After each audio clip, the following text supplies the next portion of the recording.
सावधान। जम्मू कश्मीर के रामबन से एक दिल दहला देने वाला वीडियो सामने आया। वहां हाईवे पर पहाड़ खिसकने से हड़कंप मच गया। हादसे के वक्त जम्मू को श्रीनगर से जोड़ने वाले इस हाईवे पर काफी भीड़ थी, लेकिन अचानक तभी पहाड़ का एक बड़ा हिस्सा खिसक कर नीचे आ गया। ऐसा लगा जैसे धूल और गुब्बार का सैलाब तेजी से आगे बढ़ रहा हो। जान बचाने के लिए कई लोग भागते नजर आए, लेकिन पहाड़ से गिरे मलबे की रफ्तार काफी तेज थी। कई लोग तो गुब्बार में ही खो गए। हालांकि वो लोग किसी तरह बचने में कामयाब रहे, लेकिन इस हादसे से वहां अफरा तफरी मच गई। किनारे खड़ी गाड़ियों में सवार लोग भी उतरकर दूर भागने लगे। बाद में सुरक्षा को देखते हुए इस हाईवे को आवाजाही के लिए बंद कर दिया गया। सौभाग्य की एक बात यह है कि जिस हाईवे पर यह हादसा हुआ वो जम्मू को श्रीनगर से जोड़ने वाला रास्ता है, लेकिन रामबन के पास इस हाईवे पर अक्सर पहाड़ खिसकने की ऐसी घटनाएं होती रहती हैं, जिसकी वजह से वहां आवाजाही पर भी बुरा असर पड़ता है। इस मामले में भी यही हुआ। हालांकि गनीमत ये रही कि वहां किसी की जान नहीं गई। बंगाल के वीरभूम के तारापीठ में जेपी नड्डा ने बीजेपी की परिवर्तन यात्रा के दूसरे चरण की शुरुआत की। बीजेपी अध्यक्ष का बीते 3 दिन में ये दूसरा बंगाल दौरा है। इससे पहले उन्होंने नदिया के नवद्वीप में परिवर्तन यात्रा के पहले चरण की शुरुआत की थी, जिसके बाद वो वीरभूम के तारापीठ पहुंचे, जहां उन्होंने पहले तारापीठ मंदिर में पूजा की और फिर परिवर्तन यात्रा के दूसरे चरण की शुरुआत की। बीजेपी कार्यकर्ताओं और समर्थकों की भीड़ के बीच जेपी नड्डा और पार्टी के दूसरे बड़े चेहरे एक गाड़ी पर सवार होकर निकले।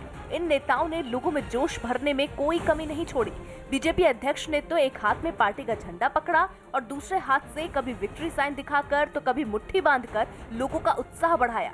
उन्होंने अपने भाव भंगिमा से ये संदेश दिया कि इस बार बंगाल में परिवर्तन के लिए आर पार की लड़ाई होगी। ये जो रथ यात्रा है ये वीरभूम के हर घर तक पहुंचेगी और यहीं से परिवर्तन की लहर आएगी। नड्डा की यही तेवर तब भी दिखे जब वो लोगों को संबोधित करने मंच पर गए। यही नहीं, वहां मौजूद लोगों का जोश भी हाई दिखा और जैसे ही बीजेपी अध्यक्ष ने उन्हें नमस्कार किया, वो जय श्री राम के नारे लगाने लगे। सबाई के नमस्कार।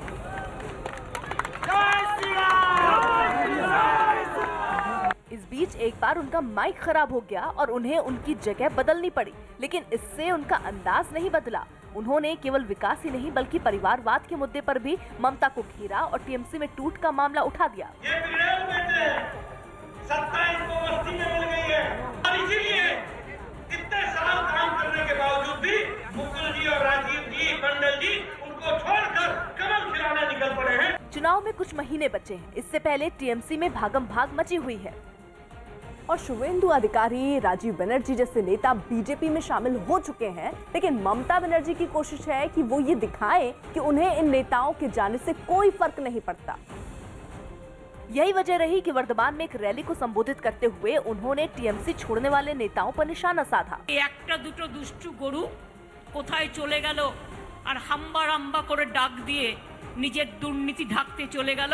जिसके बाद बीजेपी अध्यक्ष ने उन्हें करारा जवाब दिया। अंगूर खट्टे हैं, अच्छे लोग निकल गए। ये क्यों छोड़ा? क्योंकि ना आपने माँ की रक्षा की, ना माँ को इज्जत दिया, ना मानुष को सुरक्षा दी, नहीं आपने माटी की चिंता की और इस कारण से लोग छोड़ करके चले गए। यही नहीं, जेपी नड्डा ने वो सारे घोटाले भी गिनवा दिए जिनके आरोप ममता सरकार पर लगे। ये 5 स्टार कल्चर उनका कल्चर है जिन्होंने कटमनी कल्चर को प्रोपोगेट किया है, जिन्होंने सिंडिकेट खड़ी की है, जिन्होंने चावल चोर में भी कमीशन खाया है, जिन्होंने अम्फान के पैसे को भी लेकर के सुप्रीम कोर्ट तक सीएजी की रिपोर्ट से बचने की कोशिश की है। परिवर्तन यात्रा को अनुमति देने के मुद्दे पर ममता सरकार और बीजेपी के बीच पहले ही जंग छिड़ चुकी है, जो यात्रा के शुरू होने के बाद और तेज हो गई। सौभाग्य की एक बात यह है कि इस बार बीजेपी के पास बंगाल फतेह करने का एक अच्छा मौका है और इसलिए जैसे जैसे चुनाव नजदीक आ रहे हैं, बीजेपी के बड़े बड़े नेताओं की सक्रियता वहां बढ़ रही है। अमित शाह और जेपी नड्डा ने तो अपना पूरा कार्यक्रम ही इस हिसाब से तय किया। यही नहीं, परिवर्तन यात्रा के माध्यम से पार्टी की कोशिश है कि वो राज्य के ज्यादा से ज्यादा जिलों में पहुंचे और केंद्र की उन सारी योजनाओं की जानकारी जनता तक पहुंचाएं जिन्हें या तो ममता सरकार ने रोक दिया था या फिर उनका नाम बदलकर अपनी योजना बताया गया था। यही नहीं, पार्टी टीएमसी की कमजोर कड़ियों पर भी निशाना साध रही है, जिस पर ममता बनर्जी की बौखलाहट सामने आ रही है और वो भाषा की मर्यादा लांघ रही है। आम आदमी पार्टी के सांसद संजय सिंह को सुप्रीम कोर्ट से राहत मिल गई। सुप्रीम कोर्ट ने आम आदमी पार्टी के राज्यसभा सांसद संजय सिंह की गिरफ्तारी पर रोक लगा दी। उन पर जाति सूचक भाषण देने का आरोप है और इस मामले में यूपी के कई शहरों में उनके खिलाफ केस दर्ज किए गए हैं। हालांकि संजय सिंह का कहना है कि वो एक सांसद हैं और उन पर केस दर्ज करने से पहले राज्यसभा सभापति की मंजूरी जरूरी है। दिल्ली के राजपार्क पुलिस ने एक महिला की हत्या के आरोप में उसके पति को गिरफ्तार कर लिया। एथलेटिक्स फेडरेशन ऑफ इंडिया ने ऐलान किया कि टोक्यो ओलंपिक्स के लिए क्वालिफाइंग मैराथन 7 मार्च को दिल्ली में होगी। नए कृषि सुधार कानूनों के समर्थन में यूपी की 2 निजी कंपनियों ने सुप्रीम कोर्ट में अर्जी दाखिल की। इस याचिका में कोर्ट से ये मांग की गई कि वो केंद्र और यूपी सरकार को ये कानून लागू करने का निर्देश दे। दिल्ली के सदर बाजार इलाके में एक 3 मंजिला इमारत गिर गई और इस हादसे में 5 लोग जख्मी हो गए। बताया गया कि वो इमारत काफी जर्जर और लगभग 100 साल पुरानी थी, जिस वजह से उसका एक बड़ा हिस्सा अचानक ढह गया। जो तस्वीरें सामने आई उनमें हर तरफ इमारत का मलबा और टूटा फूटा सामान बिखरा नजर आया। एक इमारत जो है वो यहाँ पर भर कर गिर गई है। आप तस्वीरों में देख सकते हैं किस तरह से इस इमारत का हाल हुआ है। इस घटना की जानकारी मिलते ही उत्तरी दिल्ली नगर निगम के मेयर समेत कई अधिकारी वहां पहुंच गए। उन्होंने हालात का जायजा लिया और ऐसी घटना दोबारा ना हो इसके लिए कई निर्देश भी दिए। अभी जितना भी हिस्सा खतरनाक है उस सारे हिस्से को हम गिरवा रहे हैं ताकि आगे और नुकसान ना हो। 3 मंजिला उस इमारत में कई परिवार रहते थे जो इस हादसे में अपने आशियाने उजड़ने के बाद गम में डूब गए। 26 जनवरी को दिल्ली के लाल किले में हुई हिंसा के आरोपी दीप सिद्धू को पुलिस ने गिरफ्तार कर लिया, जिसके बाद उसे कोर्ट ने 7 दिन की पुलिस हिरासत में भेज दिया। इस पंजाबी एक्टर पर गणतंत्र दिवस के दिन किसानों की ट्रैक्टर रैली के दौरान लोगों को केंद्र सरकार और कृषि सुधार कानूनों के खिलाफ उकसाने का आरोप है, क्योंकि दावा ये किया गया कि इसी के उकसावे के बाद दिल्ली के लाल किले समेत कई दूसरे इलाकों में हिंसा हुई थी, जिसमें कई पुलिस वाले जख्मी हो गए थे। दिल्ली में हुई हिंसा के बाद दीप सिद्धू फरार हो गया, जिसके बाद पुलिस ने इस पर 1 लाख का इनाम रख दिया। काफी दिनों तक पुलिस इसे तलाशती रही और फिर हिंसा के करीब 15 दिनों बाद इसे हरियाणा के करनाल से देर रात गिरफ्तार कर लिया गया। जनकपुरी पे इस वक्त हम मौजूद है स्पेशल सेल के दफ्तर में। आप तस्वीरों में देखिए कि दीप सिद्धू जो है 1 लाख रुपए का इनाम दीप सिद्धू के ऊपर रखा गया था। दीप सिद्धू को गिरफ्तार करने के बाद क्राइम ब्रांच की टीम उससे पूछताछ करने में जुट गई। ये केस क्राइम ब्रांच छानबीन कर रही है और मुझे उम्मीद है कि इसमें बहुत कुछ पूछताछ के बाद मिलेगा।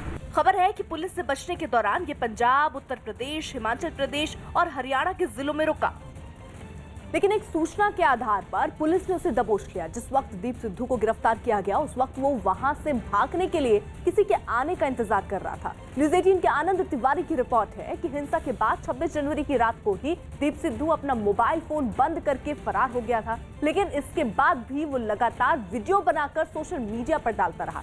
जांच में पता चला कि वो दोस्तों की मदद से अमेरिका के कैलिफोर्निया से अपने वीडियो सोशल मीडिया पर डलवा रहा था, जिसके पीछे दीप सिद्धू की चाल जांच एजेंसियों को भटकाने की थी, ताकि ये पता ना लगाया जा सके कि वीडियो कहां से अपलोड किए जा रहे हैं। 7 दिनों की पुलिस हिरासत के दौरान दिल्ली पुलिस उससे उसके मोबाइल और लैपटॉप की जानकारी हासिल करेगी। इसके अलावा दिल्ली पुलिस उसे मुंबई भी ले जाना चाहती है ताकि उसकी निशानदेही पर हिंसा में शामिल दूसरे लोगों को गिरफ्तार किया जा सके। खबर यह भी है कि पुलिस से बचने के लिए वो हरियाणा से बिहार भागने की फिराक में था, क्योंकि उसकी पत्नी बिहार के पूर्णिया की रहने वाली है और वो वहीं है। लेकिन दीप सिद्धू ऐसा कर नहीं सका और उसे हरियाणा के करनाल से गिरफ्तार करने के बाद क्राइम ब्रांच के दफ्तर में रखा गया, जहां कई घंटों तक पुलिस के बड़े अधिकारियों ने उससे पूछताछ की, जिसमें उसने हिंसा से जुड़ी कई बात बताई। बाद में क्राइम ब्रांच ने उसे कड़ी सुरक्षा के बीच दिल्ली की 30 हजारी कोर्ट में पेश किया। कल रात 10:30 बजे करनाल से दीप सिद्धू को गिरफ्तार किया गया। क्राइम ब्रांच के दफ्तर में था, लगातार पूछताछ चल रही थी। अब कोर्ट में पेश किया जाएगा। यहाँ पर देखिए लगातार जो क्राइम ब्रांच की टीम है वो एक घेरा बनाए हुए है। 26 जनवरी को दिल्ली में हुई ट्रैक्टर रैली हिंसा से जुड़ा अहम सुराग सुरक्षा एजेंसियों के हाथ लगा। न्यूज़ 18 के आशीष सिंह की रिपोर्ट है कि खुफिया एजेंसियों को आतंकी हाफिज सईद के रिश्तेदार अब्दुल रहमान मक्की से जुड़ा एक वीडियो क्लिप मिला, जिसमें उसने खालिस्तानी आतंकियों को ट्रैक्टर रैली हिंसा का फायदा उठाने और इस आंदोलन को हवा देने की बात कही थी। ये वीडियो क्लिप 29 जनवरी की बताई जा रही है, जो आतंकी संगठन लश्कर-ए-तैयबा के इस्लामाबाद में हुए एक सेमिनार की है, जिसमें शामिल हुए आतंकी अब्दुल रहमान मक्की की इस साजिश का पर्दाफाश हुआ और अब सुरक्षा एजेंसियां आतंकी मक्की के इस वीडियो की जांच कर रही हैं। सच्ची बात है, बरमला कहता हूं, मैं खालिस्तान की तारीख की सबसे बड़ी हिमायत का ऐलान करता हूं इस्लामाबाद में। सौबात की एक बात यह है कि 26 जनवरी के दिन कृषि सुधार कानूनों के विरोध में किसानों ने ट्रैक्टर रैली निकाली थी, लेकिन इस ट्रैक्टर रैली के दौरान दिल्ली के कई इलाकों में हिंसा हुई थी, जिसमें दीप सिद्धू का नाम सामने आया। हिंसा वाली रात ही दीप सिद्धू फरार हो गया, जिसे पुलिस ने करीब 15 दिनों के बाद गिरफ्तार कर लिया। 7 दिनों की पुलिस हिरासत मिलने के बाद अब पुलिस उससे पूछताछ में जुटी है, ताकि हिंसा में शामिल दूसरे लोगों तक पहुंचा जा सके। लोकसभा में गृह मंत्री अमित शाह ने कांग्रेस नेता अधीर रंजन चौधरी को उनकी उस टिप्पणी पर घेरा जिसमें उन्होंने कहा था कि बंगाल दौरे पर अमित शाह रविंद्रनाथ टैगोर की कुर्सी पर बैठ गए थे। गृह मंत्री ने सदन में यह साफ कर दिया कि उन्होंने कभी भी ऐसा नहीं किया। यही नहीं, अपनी बात साबित करने के लिए वो सबूत भी लेकर आए, जिनका हवाला देकर उन्होंने अधीर रंजन की पोल खोल दी और उनकी टिप्पणी को रिकॉर्ड से निकालने की मांग की। उन्होंने लोकसभा में विश्व भारती विश्वविद्यालय के वाइस चांसलर की वो चिट्ठी भी दिखाई, जिसमें यह साफ किया गया था कि अमित शाह रविंद्रनाथ टैगोर की कुर्सी पर नहीं बैठे थे। अमित शाह यही नहीं रुके, बल्कि उन्होंने पूर्व प्रधानमंत्री जवाहरलाल नेहरू और राजीव गांधी की 2 तस्वीरें दिखाई और दावा किया कि वो नहीं, बल्कि कांग्रेस की सरकार के दौरान ये दोनों पूर्व प्रधानमंत्री टैगोर की कुर्सी पर बैठे थे। मैं तो नहीं बैठा वो कुर्सी में, मगर मेरे पास 2 फोटोग्राफ निकले हैं।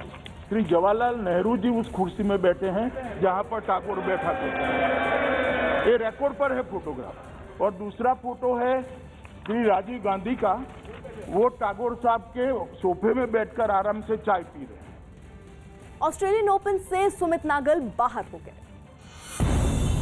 टेनिस खिलाड़ी सुमित नागल ऑस्ट्रेलियन ओपन में 2-6, 5-7 और 3-6 से हारकर बाहर हो गए। इसी के साथ सिंगल्स में भारत की चुनौती खत्म हो गई। राजस्थान के सवाई माधोपुर में एक वाहन चालक की बड़ी लापरवाही सामने आई। आरोप है कि रणथंभौर नेशनल पार्क के पास ये ड्राइवर गाड़ी को बाघ के काफी नजदीक ले गया, जबकि सैलानी उसे ऐसा करने से मना करते रहे।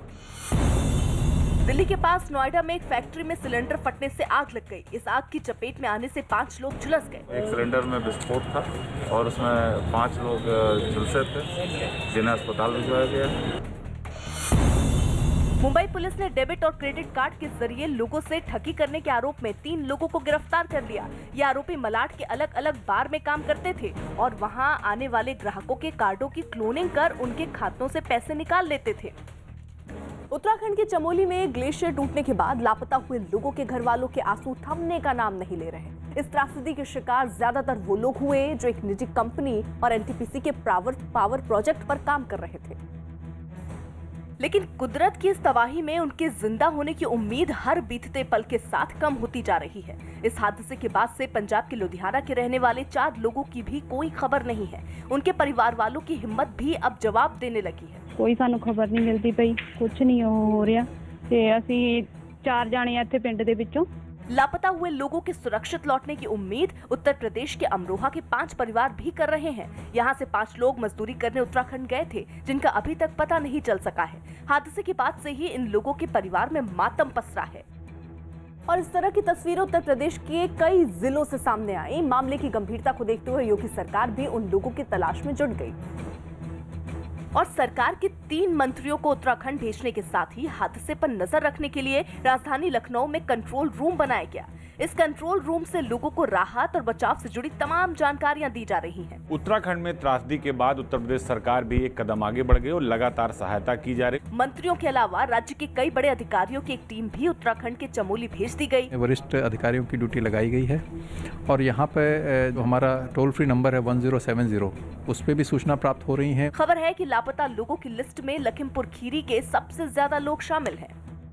जबकि उत्तराखंड हादसे में कई ऐसे खुशकिस्मत लोग भी रहे जो सैलाब में फंसकर भी किसी तरह सुरक्षित जगह पहुंच गए। न्यूज़ 18 इंडिया ने मौत से भिड़ने वाले ऐसे कई लोगों को खोज निकाला जिनकी हिम्मत ने उन्हें एक नई जिंदगी दी। इनमें ज्यादातर वो लोग थे जो पावर प्लांट में काम कर रहे थे। तपोवन में रविवार को जिस वक्त सैलाब आया था उस वक्त कई लोग वहां पर फंस गए थे, जिसमें से लगभग 12 से 16 लोगों को बचाया गया था। काम के दौरान सुरंग में फंसे ये लोग उस मनहूस दिन को याद कर सिहर उठते हैं। हमने ऊपर से देखा कि बहुत तेज से आवाज आ रही है, तो हम देखा तो सेकंडों भर में पूरा डैम भर गया और पूरा मतलब तबाही हो गया। टनल में पूरी तरह फंसने के बावजूद कई लोगों ने दिलेरी दिखाई, जिससे मौत ने भी हार मान ली। कम से कम हम 3-4 घंटे तक सरिया पे लटके रहे, जब तक वो पानी का स्तर दलदल कम नहीं हुआ। पता नहीं किस कहाँ से शक्ति आई हमको, हिम्मत रखी हमने सबने, तो पकड़ते पकड़ते हम टनल के बाहर की ओर चले गए। कई लोगों ने खुद की जान तो बचा ली, लेकिन अपनी आंखों के सामने लोगों को मरते हुए देखने का मंजर वो भुला नहीं पाए। 70 और 100 के बीच में लेबर्स और कुछ हमारे लोकल भी थे और बाकी तो कुछ बाहर के थे, वो पानी में ऐसे घूम रहे थे नीचे। हालांकि अब भी कई लोग वहां फंसे हैं, जिनको बचाने की कोशिशें लगातार जारी हैं और जिन्हें ढूंढ निकालने के लिए हैदराबाद से एक खास तरह की मशीन भी मंगवाई गई है, जिसका इस्तेमाल हेलीकॉप्टर की मदद से किया जा रहा है। इस मशीन के जरिए जमीन के अंदर 500 मीटर तक की चीजों का पता लगाया जा सकता है। यही वजह है कि इस मलबे में दबे लोगों का पता लगाने के लिए मंगवाया गया। जिस इलाके में ज्यादा नुकसान हुआ, वहां इस मशीन से जांच भी शुरू कर दी गई। उम्मीद ये जताई जा रही है कि जल्द ही इस मशीन की मदद से लापता लोगों को ढूंढ लिया जाएगा। इस वक्त हम तपोवन के एनटीपीसी प्रोजेक्ट के पास हैं और आप भूगर्भ वैज्ञानिकों की कोई तकनीकी मापने की का यंत्र बनाया गया है जो पूरे इस एरिया को ऊपर से हवाई सर्वे के जरिए उसका सर्वेक्षण कर रहे हैं। सौभाग्य की एक बात यह कि उत्तराखंड हादसे में देश के कई राज्यों के लोग लापता हैं, जिनकी तलाश जारी है। इस काम में सेना, वायुसेना, आईटीबीपी, एनडीआरएफ और एसडीआरएफ की टीमें लगातार जुटी हैं। लेकिन मलबे से भरी सुरंगों में राहत और बचाव का काम आसान नहीं है और यही वजह है कि इसमें देरी हो रही है, जो उन लोगों पर भारी पड़ रही है जिनके अपने इस हादसे के बाद से लापता हैं। जम्मू कश्मीर को 2022 तक भारत के दूसरे हिस्सों से जोड़ने के लिए वहां 326 किलोमीटर लंबी रेल लाइन को पूरा करने का काम जोरों पर है। इसके पूरा होने से न सिर्फ राज्य की अर्थव्यवस्था सुधरेगी, बल्कि आम लोगों को भी कम खर्च में वहां तक आने जाने में आसानी होगी, जिसके लिए उधमपुर को बारामूला से जोड़ने के लिए काम तेज हो गया। वैसे तो इस रेल लाइन का ज्यादातर हिस्सा तैयार हो चुका है, लेकिन जिस हिस्से का काम अभी अधूरा है वो सबसे ज्यादा पेचीदा है, क्योंकि कटरा से बनिहाल तक 111 किलोमीटर लंबे हिस्से में रेल लाइन बिछाने के लिए पहाड़ियों को चीरना होगा। 111 में से 104 किलोमीटर की टनल्स हैं और 5-6 किलोमीटर के आसपास इसमें ब्रिजेस हैं। कटरा से बनिहाल रूट पर ही चिनाब नदी के ऊपर आर्च आकार में एक पुल भी बनाया जा रहा है और इस पुल की खास बात यह है कि ये दुनिया का सबसे ऊंचा पुल होगा। ये पुल 359 मीटर ऊंचा है, जिसका करीब 60% काम पूरा भी हो चुका है और रेलवे की कोशिश है कि इसे मार्च तक पूरी तरह बनाकर तैयार कर दिया जाए। अगर इसकी फ्रांस की राजधानी पेरिस में मशहूर आईफल टावर से तुलना की जाए तो ये उससे भी करीब 35 मीटर ऊंचा है और दावा ये भी है कि इस पुल को बनाने के लिए 24,000 टन स्टील का इस्तेमाल किया जा रहा है और इसमें आर्च बनाने के लिए स्टील के 220 टुकड़ों को जोड़ने का काम भी जारी है। बताया गया कि इस पुल को 467 मीटर हिस्सा इसी आर्च पर टिका होगा। सौभाग्य की एक बात यह है कि इस रेल लाइन के बिछने के बाद कश्मीर घाटी से देश के बाकी हिस्सों को जोड़ने में आसानी हो जाएगी। हालांकि सुरंग और पुलों की वजह से इस काम को पूरा होने में अभी करीब 2 साल का वक्त लग जाएगा। साथ ही इस तरह के पुल को नदियों और घाटी के बीच बनाना भी तकनीक के सामने एक बड़ी चुनौती है, जिसे पार करने की कोशिश जारी है। फ्रांस की राजधानी पेरिस में भारी बारिश के बाद आई बाढ़ ने कई इलाकों को पूरी तरह जलमग्न कर दिया। वहां पिछले हफ्ते हुई मूसलाधार बारिश से शहर के आसपास और अंदर बहने वाले नदी नालों का जलस्तर बढ़ गया और उसका पानी शहर में भरने लगा। सामने आई तस्वीरों में एक तस्वीर में गलियां और सड़कों पर नदी बहती दिखी। बाढ़ में खेत मैदान सब डूबे नजर आए। मकानों में पानी भरने के बाद सैकड़ों लोगों को उनके घरों से निकालकर सुरक्षित जगहों तक पहुंचाया गया। लोगों ने इन मुश्किल हालात में उन्हें हो रही परेशानी भी बयां की। Et puis là, on peut rien faire. Faut juste attendre, malheureusement, quoi. एक और तस्वीर में नदी अपने किनारों को तोड़कर शहर में घुसती नजर आई और सब कुछ पानी में समाया दिखा। हालांकि रेस्क्यू टीमें जगह जगह लोगों की मदद में जुटी नजर आई। बताया गया वहां अभी भी कई नदियों का जलस्तर खतरनाक निशान से ऊपर है। सौभाग्य की एक बात यह है कि पेरिस में पिछले हफ्ते हुई मूसलाधार बारिश की वजह से वहां की कई नदियों का जलस्तर बढ़ा हुआ है। बारिश तो थम गई, लेकिन हालात जस के तस हैं। हालांकि सरकार और पुलिस लोगों की हर संभव मदद कर रही है। दिल्ली में 24 घंटे में कोरोना से कोई मौत नहीं हुई। दिल्ली के सीएम अरविंद केजरीवाल ने बताया कि राजधानी में पिछले 24 घंटों में कोरोना से कोई मौत नहीं हुई और ऐसा अप्रैल के बाद पहली बार हुआ। हालांकि उन्होंने साफ किया कि कोरोना से बचाव के लिए सावधानी बरतना अभी भी जरूरी है। वसीम जाफर ने उत्तराखंड क्रिकेट टीम के कोच पद से इस्तीफा दे दिया। खबर है कि वो टीम के चयन में दखल देने से नाराज हैं, लेकिन राज्य की क्रिकेट एसोसिएशन ने इन आरोपों से इनकार किया है। दिल्ली के पास नोएडा में पुलिस ने कॉल सेंटर पर छापा मारा और कुछ लोगों को हिरासत में ले लिया। आरोप है कि इस फर्जी कॉल सेंटर के जरिए लोगों से धोखाधड़ी की जाती थी। 20 लाख से ऊपर का पर डे का नुकसान ये लोग कर रहे थे। यूपी कांग्रेस सुबह सहारनपुर से जय जवान जय किसान पंचायत की शुरुआत करेगी। इस कार्यक्रम में कांग्रेस महासचिव प्रियंका गांधी समेत पार्टी के कई नेता शामिल होंगे। महाराष्ट्र के नांदेड़ में खालिस्तान का समर्थन करने के एक आरोपी को गिरफ्तार किया गया। बिहार के बेगूसराय से हैरान कर देने वाली तस्वीर सामने आई। वहां एक हादसे के बाद कुछ लोगों ने टैंकर से डीजल लूटने की होड़ मचा दी। बताया गया कि एक ट्रक से आमने सामने की टक्कर के बाद ये टैंकर गड्ढे में जा गिरा, जिसका फायदा वहां जुटे कुछ लोगों ने उठाया। उन्होंने टैंकर में फंसे ड्राइवर की खैरियत जानने की बजाय उसमें से डीजल लूटना शुरू कर दिया। ज्यादा से ज्यादा मात्रा में डीजल लूटने की उन लोगों में इतनी जल्दी थी कि उन्होंने टैंकर को चारों तरफ से घेर लिया और जो बर्तन मिला उसमें तेल भरने लगे। कुछ देर बाद पुलिस भी वहां पहुंची, लेकिन मूक दर्शक बनी खड़ी रही। इस हादसे में टैंकर तो गड्ढे में पलटा ही, साथ में ट्रक के अगले हिस्से को भी काफी नुकसान पहुंचा। सौबात की एक बात यह है कि कारोबार में होड़ तो समझ में आती है, लेकिन इंसानियत को भूलकर कुछ लीटर डीजल के लिए अफरा तफरी मचाना तो सरासर पागलपन ही है। कुछ लीटर तेल लूटकर कोई अपनी किस्मत नहीं चमका सकता, बल्कि टैंकर में फंसे ड्राइवर को बाहर निकालकर एक शख्स की जिंदगी जरूर बचाई जा सकती है। हालांकि कुछ लोगों ने इस किस्से में ऐसा किया, लेकिन बाकी लोगों के इतनी छोटी सी बात भी बुद्धि में नहीं घुसती कि अगर हम ऐसी ही हरकतें करते रहेंगे तो आगे चलकर भला कौन इंसानियत पर विश्वास करेगा। नवी मुंबई के तलोजा से शरीर में सिहरन पैदा कर देने वाली कुछ तस्वीरें सामने आई। वहां एक केमिकल फैक्ट्री में भीषण आग लग गई। खबर है कि फैक्ट्री में आग लगने के बाद केमिकल से भरे एक ड्रम में ब्लास्ट भी हुआ, जिससे सारे में आग फैलती चली गई और उसने विकराल रूप ले लिया। फैक्ट्री में ऐसी कोई जगह नहीं बची जहां तक आग न पहुंच पाई हो। सभी खिड़कियों से आग की लपटें निकलती दिखाई दी, मानो वो अपने पैर पसारने के लिए फड़फड़ा रही हो। आग तो आग, वहां से आसमान की तरफ से उठ रहे काले धुएं ने भी इस बात की गवाही दे दी कि इस घटना में वो फैक्ट्री काफी हद तक बर्बाद हो गई। भीषण आग को देखकर इलाके में अफरा तफरी भी मच गई। ऐसे में आग बुझाने के लिए फायर ब्रिगेड की टीम वहां पहुंची। आग बुझाने के दौरान वहां जुटे लोगों को दूर किया गया, जिसके बाद दमकल कर्मी आग बुझाने में जुट गए और काफी देर की कड़ी मेहनत के बाद उन्होंने आग को बुझा लिया।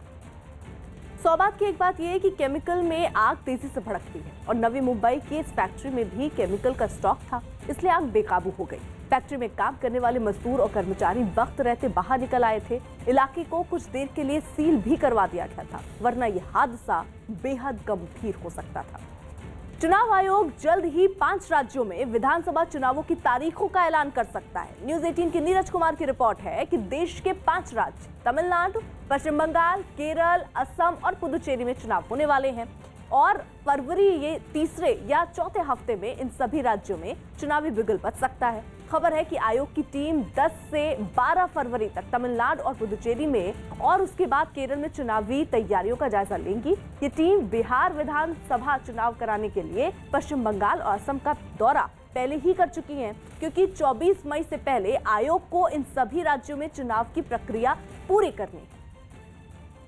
अमेरिका के वर्मांट में एक हादसे में 100 साल से ज्यादा पुराना जो पुल था वो ढह गया। बताया गया कि उसके ऊपर से गुजरते वक्त एक गाड़ी में अचानक आग लग गई, जो पुल में भी फैल गई और यही वजह रही कि वो भरभरा कर ढह गया। इस घटना का जो वीडियो सामने आया उसमें साफ दिखा कि पहले पुल से काफी देर तक धुआं उठता रहा और फिर उसके एक हिस्से में लपटें उठने लगी और इसी दौरान वो पूरा का पूरा नदी में गिर गया। हालांकि इस हादसे में किसी व्यक्ति को कोई नुकसान नहीं हुआ, लेकिन शहर की एक पुरानी धरोहर तबाह हो गई। दिल्ली के पास यूपी के गाजियाबाद में नगर निगम टैक्स के बकायेदारों पर सख्त हो गया। इसी कड़ी में इंदिरापुरम इलाके के 2 शॉपिंग मॉल में गाजियाबाद नगर निगम की एक टीम पहुंची, लेकिन मॉल में जिन लोगों की दुकानें हैं वो मॉल खाली कराने पर नगर निगम के अफसरों से उलझ गए। एक मॉल में कार्रवाई के दौरान कुछ ऐसी तस्वीरें भी सामने आई जिनमें नगर निगम के कुछ कर्मचारी हाथों में लाठियां लेकर मॉल के अंदर मौजूद लोगों से बाहर निकलने के लिए कहते दिखे। उन्होंने माइक के जरिए भी मॉल खाली करने की अपील की। नगर निगम की कार्रवाई से वहां मौजूद लोग घबरा भी गए। इन दोनों मॉल के मालिकों पर लाखों और करोड़ों के टैक्स का भुगतान न करने का आरोप है, जिनमें एक के मॉल को तो सील कर दिया गया, जबकि दूसरे मॉल के मालिक से 40 लाख रुपए का चेक और बाकी रकम 1 महीने में भरने का भरोसा मिलने के बाद उसके मॉल को फिर खोल दिया गया। संपत्ति कर जिन जिन संस्थाओं पर बकाया है उनके विरुद्ध संपत्ति कर की वसूली के लिए विशेष वसूली अभियान चलाया जा रहा है। नडाल ऑस्ट्रेलियन ओपन के दूसरे दौर पर पहुंच गए। स्पेन के राफेल नडाल और ऑस्ट्रेलिया की एश बार्टी को अपने अपने मुकाबले में जीत हासिल हुई। इसी के साथ वो ऑस्ट्रेलियन ओपन के दूसरे दौर में पहुंच गए।